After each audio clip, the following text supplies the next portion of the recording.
Praise be Jesus and Mary.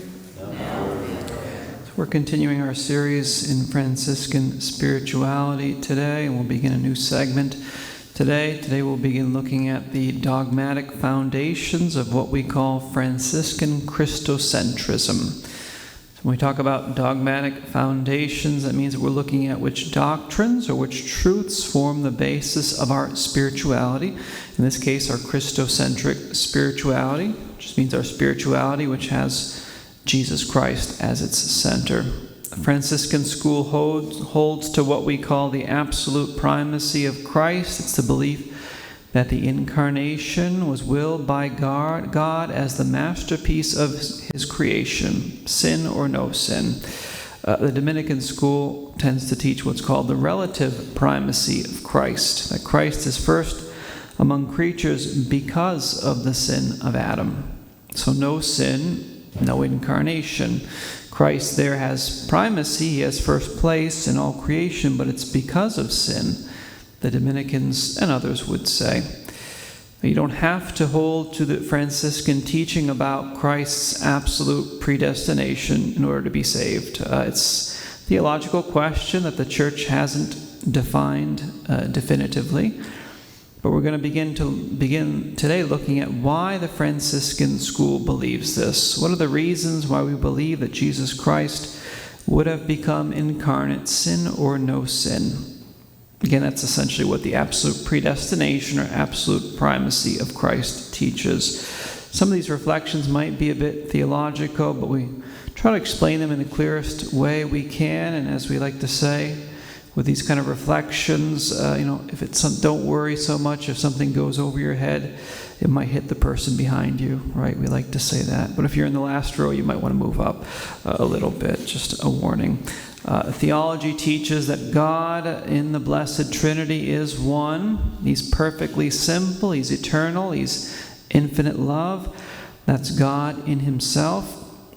The divine plan carried out by God in creation and in the incarnation, redemption, and glorification of Christ and of man. That divine plan is also one. It's perfectly simple and eternal. With one single act, God sees everything and wills everything. But in that single act, which is one and perfectly simple, there's an order, there's a distinction, and a dependence of things among themselves. Only God can and does perform the perfect work, and he works his work perfectly and flawlessly responds to the eternal idea that he has of that work. So what he does actually corresponds perfectly to what he thinks of it. In God's plan, it's impossible for there to be mistakes or errors of calculation or improvisations. He doesn't add remedies after the fact in order to get around some problems or obstacles. So question, what's the motive for God to create something? For God creating everything? What's the motive?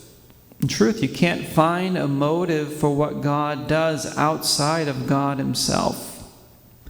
God's not motivated by anything outside of himself. The reasons for his operations are found in himself, in his divine essence. Proverbs 16:4 says, "The Lord hath made all things for himself," as the Douay Rheims translates it. So when you think about it in that way, you really can't speak of a motive for the incarnation in a proper sense. And as the Franciscan school teaches, for this reason we should reject a priori, we should reject right off the bat any theory which makes the incarnation dependent on original sin. Because then the incarnation would be dependent on a motive which is extrinsic to, which is outside of the nature and essence of God himself. I hope that makes sense. I think that makes some sense. Just as the work of creation is for the glory of God, so too the work of the incarnation is first and foremost for the glory of God. It's only secondarily a great good for us. Remember, we exist for God. God doesn't exist for us. It's not the other way around. No, we exist for him. Franciscan theologians first consider God in himself, God as the supreme good, and with that perspective, they see Christ in the design of God and for God. Christ, God's masterpiece of love, comes about through the hypostatic union, through the union of the divine person of the Word with the sacred humanity of Christ. That's what it means. And then from these basic truths, the Franciscans interpret the universe itself as a work of love. So we Franciscans say that the universe has Christ as its center and at its center. And all of creation is oriented towards him and has him as its proper end or goal. Again, sin or no sin. You, the universe, every created thing, it all exists for Jesus Christ. In our next reflection, we'll look at God as the summum bonum, as the greatest good, and see how that ties into the Franciscan thesis, as it's called, our teaching of the absolute primacy of Christ. For now, let's just ask Our Lady for the grace to do the right thing. The right thing being to put Christ at the center of our lives, the center of our minds, the center of our hearts, because that's actually where he really belongs in God's plan. Praise be Jesus and Mary, now and forever.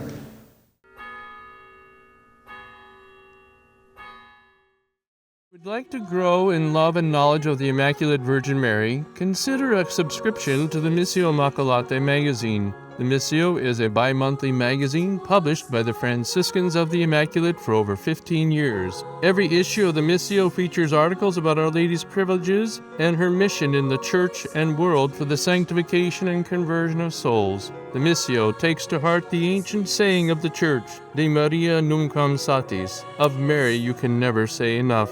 You can subscribe online at missiomagazine.com, that's MISSIO, magazine.com, or go to the homepage of airmaria.com. Back issues of the Missio are also available upon request. The Missio is a practical way to behold your mother and take her into your home. Ave Maria.